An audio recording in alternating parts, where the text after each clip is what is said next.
नमस्कार। सबसे पहले तो मैं आपको अपने पिछले वीडियो में मैंने आपसे कुछ सवाल किए थे, आइए उनका स्पष्ट उत्तर दे दूं। उसका उत्तर 80% लोगों ने सही दिया था। 20% लोगों ने मैंने देखा कि इतना ज़्यादा पढ़ाने के बावजूद, समझाने के बावजूद भी गलत उत्तर दे रहे हैं, जो भी रीजन हो। पहला सवाल मैंने ये किया था कि दुनिया की दूसरी सबसे ऊंची चोटी कौन सी है। सबसे ऊंची चोटी एवरेस्ट है नेपाल में। दुनिया की दूसरी सबसे ऊंची चोटी, दुनिया की मैं बता रहा हूँ, दुनिया की दूसरी सबसे ऊंची चोटी K2 है। K2 अर्थात गाडविन आस्टीन, काराकोरम पर है। ट्रांस हिमालय में 3 श्रेणियां हैं, काराकोरम, लद्दाख, जास्कर। काराकोरम, लद्दाख और जास्कर, 3 लाइनें देख रहे हैं ना, काराकोरम, लद्दाख, जास्कर। तो K2 काराकोरम श्रेणी की सर्वोच्च चोटी है। K2 वो दुनिया की भी सर्वोच्च चोटी है। K2 अर्थात गाडविन आस्टीन। दूसरा सवाल मैंने किया था कि हिमालय की दूसरी सबसे ऊंची चोटी कौन सी है। K2 हिमालय की तो है नहीं, K2 काराकोरम की है। हिमालय की दूसरी सबसे ऊंची चोटी कौन सी है। हिमालय की सबसे ऊंची चोटी एवरेस्ट, दूसरी सबसे ऊंची चोटी सिक्किम में कंचनजंगा है। हिमालय की दूसरी सबसे ऊंची चोटी सिक्किम में कंचनजंगा है। सबसे ऊंची एवरेस्ट, दूसरी सबसे ऊंची हिमालय की कंचनजंगा। तीसरा सवाल मैंने किया था कि हिमालय की भारत में स्थित सबसे ऊंची चोटी कौन सी है, क्योंकि एवरेस्ट तो भारत में है नहीं, एवरेस्ट नेपाल में है। सवाल है तीसरा कि हिमालय की भारत में स्थित सबसे ऊंची चोटी कौन सी है। उत्तर सिक्किम में कंचनजंगा। ठीक है। चौथा सवाल मैंने ये किया था कि राकापोशी शिखर किस पहाड़ पर है। राकापोशी शिखर लद्दाख पहाड़ पर है। ट्रांस हिमालय में 3 पहाड़ियां हैं, काराकोरम, लद्दाख, जास्कर। तो लद्दाख पहाड़ी का जो पश्चिमी क्षेत्र है, यहाँ पर है राकापोशी शिखर। यहाँ पर लद्दाख पहाड़ी पर राकापोशी शिखर। पांचवा सवाल मैंने किया था भारत में एंथ्रेसाइट कोयला कहाँ पाया जाता है। सवाल था भारत में एंथ्रेसाइट कोयला कहाँ पाया जाता है। तो सबसे पहले तो आप ये जान लीजिए कि भारत में 98% कोयला जो पाया जाता है वो बिटुमिनस प्रकार का कोयला होता है। बिटुमिनस द्वितीय कोटि का कोयला होता है। सर्वोत्तम कोटि का कोयला एंथ्रेसाइट होता है, जो भारत में नहीं पाया जाता है। बहुत अल्प मात्रा में भारत में एंथ्रेसाइट पाया जाता है। भारत में एंथ्रेसाइट कारगिल में पाया जाता है। कारगिल कहाँ पर है। जास्कर पहाड़ी आप देख रहे हैं, लद्दाख के दक्षिण में जास्कर पहाड़ी, जास्कर पहाड़ी पर यहाँ पर है कारगिल। जास्कर पहाड़ी पर कारगिल है। तो भारत में एंथ्रेसाइट कोयले का भंडार बहुत ही थोड़ी बहुत मात्रा में कारगिल में पाया जाता है, जास्कर पहाड़ी पर। छठा सवाल मैंने किया था कि भारत में सोना किन चट्टानों में पाया जाता है। भारत में सोना भी बहुत कम पाया जाता है। थोड़ा बहुत सोना भारत में धारवाड़ चट्टानों में पाया जाता है। धारवाड़ चट्टानों का प्रमुख क्षेत्र कर्नाटक में है। मैं भारत के चट्टान जिस वीडियो में पढ़ाया हूँ उसमें आप जाके देख सकते हैं कि कौन सा धात्विक खनिज या अधात्विक खनिज किन चट्टानों में पाया जाता है। वहाँ पर मैंने बाकायदे पढ़ाया हुआ है भारत की भूगर्भिक चट्टानों में। तो सोना धारवाड़ चट्टान में पाया जाता है। धारवाड़ चट्टानों का सबसे बड़ा प्रमुख हिस्सा कहाँ है, कर्नाटक में है। कर्नाटक में धारवाड़ चट्टान में सोने के 2 प्रमुख क्षेत्र हैं, एक कोलार और दूसरा हट्टी। ठीक है, हम ये भी यहाँ पे बता दें, आप पीछे भी जाके देख सकते हैं चट्टान वाले वीडियो में, कि सभी धात्विक खनिज जो हैं भारत के, सभी अधिकतर धात्विक खनिज धारवाड़ चट्टानों में ही पाए जाते हैं। चाहे सोना हो, चाहे लोहा हो, चाहे मैग्नीज हो, चाहे क्रोमियम हो, तांबा हो, जस्ता हो, सब धारवाड़ चट्टान में ही पाया जाता है धात्विक खनिज। ठीक है। अब आज हम जो आपको पढ़ाने वाले हैं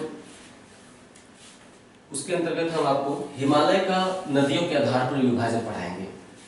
इसकी आमतौर पर लोग अवहेलना कर देते हैं, लेकिन आमतौर पर हिमालय से सवाल यहाँ से बन जाते हैं। नदियों के आधार पर हिमालय का एक सिडनी बुरार्ड नाम के वैज्ञानिक थे, भूगर्भ शास्त्री सिडनी बुरार्ड। सिडनी बुरार्ड। तो इस अध्याय में हम आपको सिडनी बुरार्ड ने हिमालय के नदियों के आधार पर विभाजन किया है। तो आज हम आपको हिमालय का नदियों के आधार पर विभाजन पढ़ाएंगे। इसके अलावा पूर्वोत्तर भारत में ढेर सारी पहाड़ियां हैं। अक्सर इनसे परीक्षा में प्रश्न बन जाते हैं कि फला पहाड़ी कौन से राज्य में है।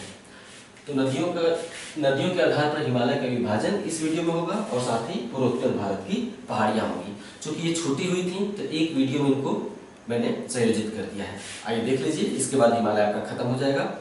ठीक है, सिडनी बुराड़ नामक भूगर्भ शास्त्री ने नदियों के आधार पर हिमालय का विभाजन किया। कैसे? ये सिंधु नदी देख रहे हैं, मानसरोवर से निकली हुई, मानसरोवर के आसपास से सिंधु नदी निकलती है और राकसताल से, वही मानसरोवर के पास ही है राकसताल, वहां से सतलुज नदी निकलती है। सिंधु और सतलुज के बीच जो हिमालय का हिस्सा आप देख रहे हैं ना, जितना भी हिमालय दिखाई दे रहा है यहां से लेके यहां तक, उसे हम कश्मीर या पंजाब हिमालय कहते हैं। ठीक है, नोट करते चलिए। सतलुज से लेकर, ये काली नदी है, उत्तराखंड और नेपाल की सीमा देख रहे हैं ना, उत्तराखंड और नेपाल की सीमा, वहां पर काली नदी बहती है। घाघरा की सहायक नदी है, काली नदी घाघरा की सहायक है। तो सतलुज और काली नदी के बीच का जो हिमालय का हिस्सा है उसे हम कुमाऊं हिमालय कहते हैं। ठीक है, गढ़वाल और कुमाऊं हिमालय के दो प्रमुख मंडल है, तो इसे हम कुमाऊं हिमालय कहते हैं। कहां से कहां तक? सतलुज नदी से लेकर काली नदी तक। ओके, काली नदी से लेकर सिक्किम में एक नदी निकलती है, तिस्ता नदी, यहाँ लिखा हुआ है तिस्ता। तिस्ता आकर ब्रह्मपुत्र नदी, ये तिब्बत में यहाँ से निकलती है ब्रह्मपुत्र नदी, और अरुणाचल प्रदेश होते हुए असम में चली आती है। तो तिस्ता नदी ब्रह्मपुत्र की सहायक नदी है। तो काली नदी से लेकर तिस्ता नदी तक जो हिमालय है उसे हम क्या कहते हैं? नेपाल हिमालय, क्योंकि इसका सारा का सारा हिस्सा लगभग नेपाल में है, थोड़ा बहुत सिक्किम में भी आ जाता है। तो काली से लेकर तिस्ता नदी तक नेपाल हिमालय। उसके बाद तिस्ता किसकी सहायक नदी है? ब्रह्मपुत्र की।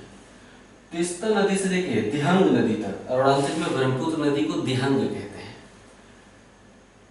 तिब्बत में सांगपो, अरुणाचल में दिहंग, और उसके बाद ब्रह्मपुत्र नदी सम्मिलित रूप से।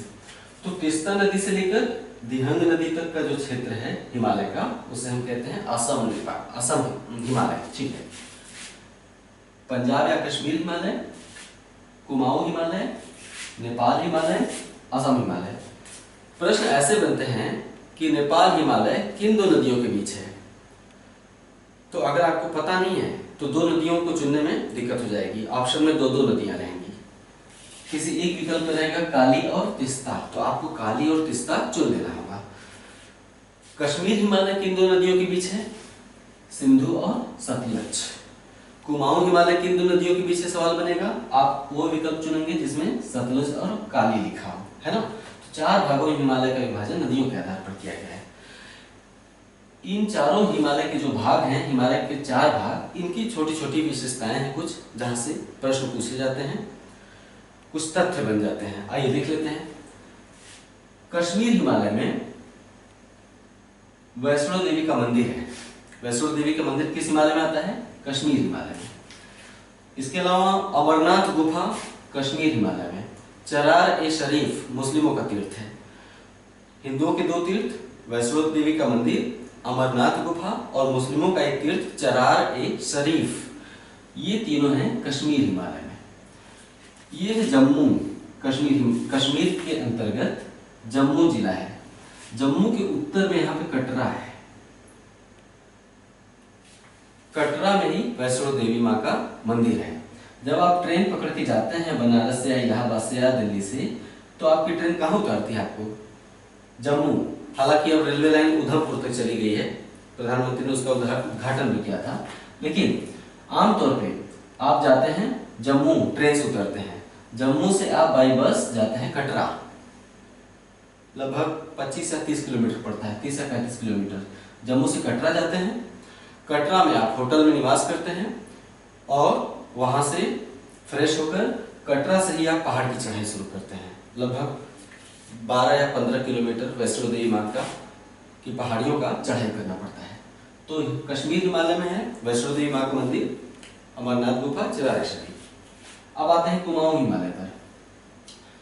कुमाऊं हिमालय में प्रमुख चोटियां। कुमाऊं हिमालय मुख्य रूप से उत्तराखंड में, पहले आप ये जान लीजिए, सतलुज से लेकर काली। कुमाऊं हिमालय प्रमुख रूप से उत्तराखंड में है। कुमाऊं हिमालय में हिमालय की कुछ प्रमुख चोटियां हैं। आप हिमालय की जिसमें मैंने चोटियां पढ़ाया है, वृहद हिमालय जिसमें पढ़ाया हूं, उसमें चोटियों के बारे में अध्ययन कर सकते हैं। कुमाऊं हिमालय में जो चोटियां हैं हिमालय की, उनका नाम है नंदा देवी, कामेट चोटी, त्रिशूल चोटी, बद्रीनाथ, केदारनाथ और बंदरपोच चोटी। 6 चोटियां मैंने बताई। नंदा देवी, कामेत, त्रिशूल, बंदरपुच, बद्रीनाथ और केदारनाथ। ये सारी चोटियां हैं गढ़वाल हिमालय के अंतर्गत, सॉरी कुमाऊं हिमालय के अंतर्गत। ठीक है। इसके अलावा फूलों की घाटी उत्तराखंड में, वो भी कुमाऊं हिमालय के अंतर्गत आता है, फूलों की घाटी। इसके अलावा दून और द्वार घाटियां भी उत्तराखंड में कुमाऊं हिमालय के अंतर्गत ही आते हैं, दून और द्वार घाटियां। ठीक है। काली नदी से लेकर तीस्ता नदी तक नेपाल हिमालय। हिमालय की सभी ऊंची चोटियां जो वृहद हिमालय पर स्थित हैं, हिमालय की सभी ऊंची चोटियां नेपाल हिमालय के अंतर्गत आती हैं। जैसे पश्चिम से पूरब की ओर, इधर पूरब होता है, इधर पश्चिम, तो पश्चिम से पूरब की ओर धौलागिरी, अन्नपूर्णा, एवरेस्ट, मकालू, कंचनजंगा। पश्चिम से पूर्व की ओर नेपाल हिमालय की जो हिमालय की सबसे ऊंची चोटियां नेपाल हिमालय के अंतर्गत आती हैं। जैसे पश्चिम से पूर्व की ओर धौलागिरी, अन्नपूर्णा, एवरेस्ट, मकालू, कंचनजंगा। याद रहेगा, इस क्रम को याद कर लीजिए, अक्सर परीक्षाओं में पूछा जाता है। ठीक है। इसके बाद तीस्ता नदी से लेकर दिहंग नदी तक असम हिमालय। ये हो गया हिमालय का 4 भागों में नदियों के आधार पर विभाजन। अब आइए पूर्वोत्तर भारत की पहाड़ियों का हम अध्ययन कर लेते हैं। कौन सा किस राज्य में है, अक्सर यहाँ से सवाल पूछे जाते हैं। सिक्किम की सीमा यहाँ तक है, सिक्किम की दक्षिणी सीमा यहाँ तक है। उसके दक्षिण में ये है पश्चिम बंगाल। पश्चिम बंगाल यहाँ से स्टार्ट होता है और सिक्किम से टच करता है। पश्चिम बंगाल की जो सीमा है बांग्लादेश से टच करती है, नेपाल से टच करती है और भूटान से टच करती है। भारतीय राज्यों में सिक्किम से भी पश्चिम बंगाल की सीमा टच करती है, सिक्किम से। तो बिल्कुल जो पश्चिम बंगाल की उत्तरी सीमा जो सिक्किम के पास है, वहां पर पश्चिम बंगाल में एक पहाड़ी है, नाम है टाइगर हिल। टाइगर हिल किस राज्य में है? पश्चिम बंगाल राज्य में है। ओके। अरुणाचल प्रदेश में ये जो चीन और भारत की सीमा है, भूटान, नेपाल, सिक्किम, भूटान, भूटान के पूर्व में जो पूर्वोत्तर भारत है वो अरुणाचल प्रदेश के अंतर्गत आता है। अरुणाचल प्रदेश में 4 प्रमुख पहाड़ियां हैं जिनका नाम स्थानीय जनजातियों के नाम पर रखा गया है। डफला, मिरी, अबोर, मिशमी। डफला, मिरी, अबोर, मिशमी, ये चारों पहाड़ियां अरुणाचल प्रदेश की हैं। स्थानीय जनजातियों का नाम भी यही है। डफला किस प्रदेश की जनजाति है? अरुणाचल प्रदेश की। मिशमी जनजाति कहाँ रहती है? अरुणाचल प्रदेश में। ठीक है। तो ये स्थानीय जनजातियों के नाम पर पहाड़ों के नाम रख दिए गए हैं।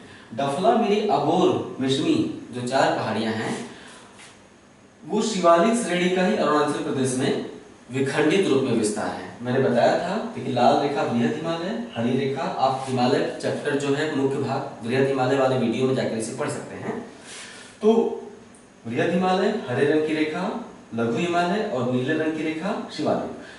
तो हिमालय पूर्व में बहुत सकरा हो गया है, इसके चलते शिवालिक विलुप्त हो जाता है, सट गया है बिल्कुल लघु हिमालय से। लेकिन शिवालिक की कुछ बिखरी हुई पहाड़ियां अरुणाचल प्रदेश में दिखाई देती हैं। तो यही 4 पहाड़ियां हैं, डफला, मिरी, अबोर, मिशमी। कहाँ है? अरुणाचल प्रदेश में।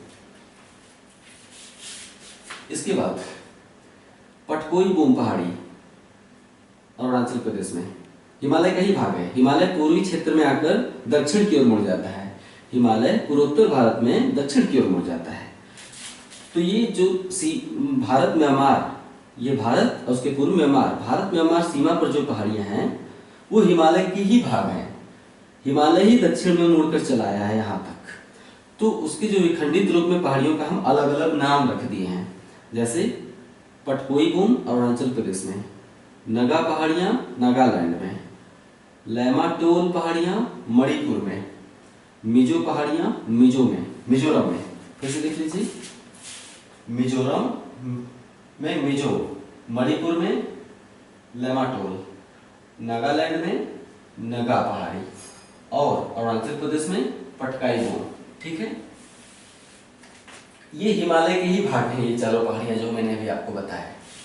इसके अलावा यहाँ पर है लैमाटोल के पश्चिम में एक पहाड़ी दिखाई दे रही है, बराइल, लंबी सी है, असम में है।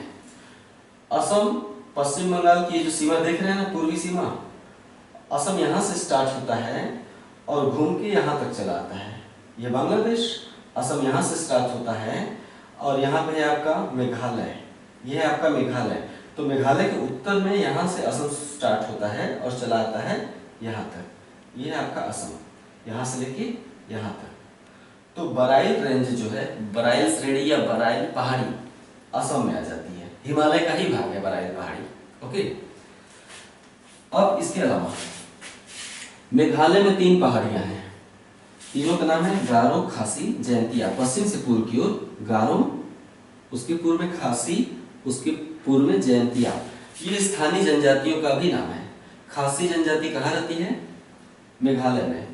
जयंतिया जनजाति कहाँ रहती है? मेघालय में। तो इन तीनों पहाड़ियों का नाम स्थानीय जनजातियों के नाम पर रखा गया है, गारो, खासी, जयंतिया। खासी पहाड़ी बीच में है।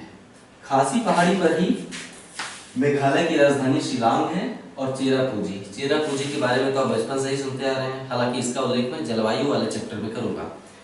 तो खासी पहाड़ी पर ही मेघालय की राजधानी शिलांग है और चेरापूंजी है। याद रखिएगा, सब कुछ महत्वपूर्ण जो बता रहा हूँ ढूंढ ढूंढ कर लाया हूँ। खासी पहाड़ी पर है शिलांग और चेरापूंजी। ये जो 3 पहाड़ियों का क्षेत्र है मेघालय में, पूरा का पूरा, पहले मेघालय तो पठारी है, मेघालय में मैदान नहीं है। पूरा का पूरा मेघालय चट्टानों का उठा हुआ क्षेत्र है, ऊपर से समतल। पूरा का पूरा मेघालय पठारी है। इस पूरे पठार को हम सम्मिलित रूप से क्या कहते हैं? मेघालय पठार या शिलांग पठार। ठीक है, इन तीनों पहाड़ियों के सम्मिलित क्षेत्र को हम क्या कहते हैं? शिलांग पठार। शिलांग पठार में कितनी पहाड़ियां हैं? 3, गारो, खासी, जयंतिया पहाड़ियां। ठीक है, शिलांग पठार की विशेषता ये है, यहाँ मुख्य जानने वाली बात यह है कि शिलांग पठार हिमालय का हिस्सा नहीं है। पटकोईबुम, नगा, लेमाटोल, मिजो, बराइल श्रेणी, ये 5 हिमालय के हिस्से हैं, जबकि शिलांग पठार हिमालय का हिस्सा नहीं है। क्यों? क्योंकि इसकी जो चट्टानें हैं वो हिमालय के चट्टानों से मेल नहीं खाती। शिलांग पठार की जो चट्टानें हैं प्रायद्वीपीय भारत की जो चट्टानें हैं उससे मेल खाती हैं। भाई पूरा का पूरा प्रायद्वीपीय भारत जो नीचे है वो पठारी है, तो प्रायद्वीपीय पठार का यहाँ जो सिरा है उसे हम क्या कहते हैं? छोटा नागपुर पठार। ठीक है, प्रायद्वीपीय पठार मिर्जापुर से स्टार्ट होता है, इलाहाबाद, बनारस, दक्षिण में मिर्जापुर, मिर्जापुर से प्रायद्वीपीय भारत का पठार स्टार्ट होता है और दक्षिण में कन्याकुमारी तक जाता है। यानी विंध्याचल पहाड़ी जो है, यहाँ से विंध्याचल पहाड़ी से लेकर कन्याकुमारी तक पूरा भारत पठारी है। यहाँ ये हम बाकायदे नहीं बताएंगे, पठार हम अलग से पढ़ाएंगे आपको। हम ये बता रहे हैं कि पठार का जो पूर्वोत्तर सिरा है, उत्तरी और पूर्वी सिरा, भाई इधर उत्तर होता है और नीचे दक्षिण होता है, तो उत्तर और पूर्वी सिरा क्या कहलाएगा? पूर्वोत्तर। तो पठारी भारत का पूर्वोत्तर सिरे पर जो पठार है उसे हम कहते हैं छोटा नागपुर पठार। छोटा नागपुर पठार से पूर्व दिशा में एक पहाड़ी निकली है पश्चिम बंगाल में, उसे हम कहते हैं राजमहल पहाड़ी। कौन सी है? पश्चिम बंगाल में राजमहल पहाड़ी। राजमहल पहाड़ी ही बहुत प्राचीन काल में विस्तृत थी, मेघालय तक आ गई थी, यहाँ तक। ठीक है, शिलांग पठार, छोटा नागपुर पठार के पूर्व में राजमहल पहाड़ी और राजमहल पहाड़ी का ही पूर्वी विस्तार था शिलांग पठार। ठीक है, लेकिन बीच वाले हिस्से में गैप आ गया है। यहाँ ब्रह्मपुत्र नदी बहती है और यहाँ गंगा नदी बहती है। गंगा और ब्रह्मपुत्र नदियों ने मिलकर बांग्लादेश में प्रायद्वीपीय पठार का जो पूर्वोत्तर सिरा निकला हुआ था, तो गंगा और ब्रह्मपुत्र नदियों ने मिलकर उसे काट दिया और बीच वाले भूभाग को मिट्टी से भर दिया। मिट्टी से भर दिया तो कौन सा देश यहाँ पे है? बांग्लादेश है। बांग्लादेश पूरा का पूरा मैदानी क्षेत्र है। बांग्लादेश में कोई भी पहाड़ नहीं है। बांग्लादेश को नदियों का देश कहते हैं। बांग्लादेश को नदियों का देश कहते हैं, पाकिस्तान को नहरों का देश कहते हैं। दूसरे टॉपिक में चला गया, यहाँ पे आइए। तो गंगा और ब्रह्मपुत्र नदियों ने मिलकर बांग्लादेश वाले क्षेत्र में जो प्रायद्वीपीय पठार का हिस्सा था पूरब की ओर निकला हुआ, इसे काट कर पाट दिया। इस गैप को हम राजमहल पहाड़ी और ये गारो पहाड़ी, दोनों के नाम पर हम कहते हैं राजमहल गारो गैप। बीच में जो गैप आ गया है इसे हम कहते हैं राजमहल गारो गैप, क्योंकि पश्चिम में राजमहल पहाड़ी और पूर्व में गारो पहाड़ी। दोनों प्रायद्वीपीय भारत के पठार का ही हिस्सा है, राजमहल और गारो, लेकिन बीच वाले हिस्से को काट दिया गया है तो गैप बन गया है। इसे हम कहते हैं राजमहल गारो गैप, या इसे मालदा गैप भी कहते हैं। कौन सा? मालदा गैप। छोड़िए, हम प्रायद्वीपीय भारत के पठार में आपको समझा कर इसे पढ़ाएंगे बाकायदे मैप से। हमें आप चूंकि आप सुने होंगे, ये बात पढ़ चुके होंगे कि ये कैसे प्रायद्वीपीय भारत के पठार का हिस्सा हो जाता है, समझने वाली बात है। इसलिए मैंने थोड़ा सा आपको समझा दिया कि प्रायद्वीपीय भारत का पठार ही इधर निकला हुआ था, बीच वाले हिस्से को गंगा ब्रह्मपुत्र नदियों ने मिलकर काट दिया है, या जो भी रीजन हुआ हो, अवतलित हो गया हो भूकंपीय गतिविधियों में नीचे की ओर। ठीक है, तो शिलांग पठार, गारो खासी जयंतिया पहाड़ियां प्रायद्वीपीय पठार का हिस्सा है, प्रायद्वीपीय भाग के पठार का। शिलांग पठार के उत्तर में, उत्तर और पूर्व में, इधर उत्तर पूर्व होता है, तो शिलांग पठार के उत्तर पूर्व में दो छोटी छोटी पहाड़ियां दिखाई देती हैं असम में। नाम है मिकिर और रेंगमा। मिकिर पहाड़ी और रेंगमा पहाड़ी किस राज्य में है? असम में। तो जैसे आपने राज्यों और पहाड़ियों का लिस्ट बनाया वैसे ही लिस्ट बना लीजिएगा। तो उस लिस्ट में लिख दीजिएगा रेंगमा और मिकिर असम में। रेंगमा और मिकिर भी हिमालय का भाग नहीं है। पूछता है ये कि रेंगमा और मिकिर पहाड़ियां किसका भाग है, या कथन कारण में आ सकता है। तो रेंगमा और मिकिर पहाड़ियां जो असम में हैं, शिलांग पठार का ही हिस्सा है। दूसरे अर्थों में प्रायद्वीपीय भारत के पठार का हिस्सा है। रेंगमा और मिकिर पहाड़ियां शिलांग पठार, और दूसरे अर्थों में प्रायद्वीपीय भारत के पठार का हिस्सा है। ये हो गया हिमालय के 4 भागों में नदियों के आधार पर विभाजन और पूर्वोत्तर भारत की पहाड़ियां, जो कि हमेशा एग्जाम में पूछी जाती हैं। इसे अच्छे से नोट्स बना के लिखते चलिए। इसके बाद अगला वीडियो होगा भारत के सभी प्रमुख दर्रों से हमेशा सवाल बनते हैं, उसे मिस मत करिएगा। तो इंतजार करिए, जल्दी अपलोड हो रहा है भारत के प्रमुख दर्रे। नमस्कार।